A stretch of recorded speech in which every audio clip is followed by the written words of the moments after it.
Welcome to the special anniversary edition of CrushTheStreet.com's Unconventional News Update. 1 year ago, we released our first episode here on YouTube. It received overwhelming support, having over 2,000 views, with 49 likes and only 1 dislike. We strive to continue to bring pertinent world and market news to all our subscribers.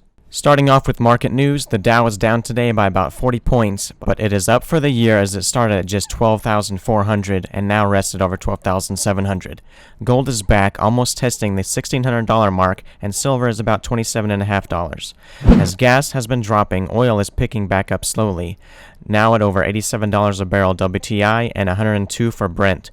We shouldn't see a high rise in oil this summer unless a major conflict has started in the Middle East that would instill market fear on the supply side.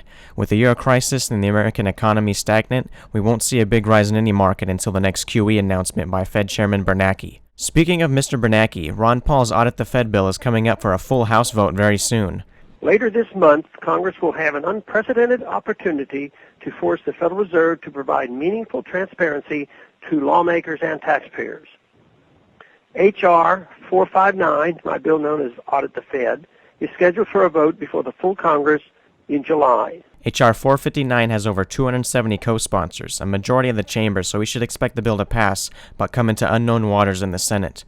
As many of you should know, a large scandal erupted regarding interest rate rigging. LIBOR is a key interest rate used globally to set hundreds of trillions of dollars in transactions. It sets things such as credit cards, student loans, mortgages, corporate bonds, and hundreds of trillions in derivatives. If they play with this rate, it affects everything in the world, basically. And this goes far beyond any corruption scandal we've had. What have they been doing to do this? LIBOR is basically, it's the rate at which banks charge each other to lend to each other.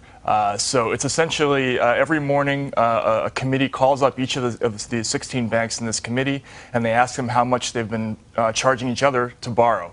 And they report a number, and what they've been doing is lying about how much they've been charging. They've been giving lower numbers, or sometimes higher. Actually, they've been tweaking it in both directions. But essentially, they've been faking their credit scores. That's really what it comes down to. Keep watching this LIBOR scandal, as it is likely to be in the news for months to come and most likely years. Thanks for watching our now 1 year running news report. Don't forget to log on and subscribe at CrushTheStreet.com.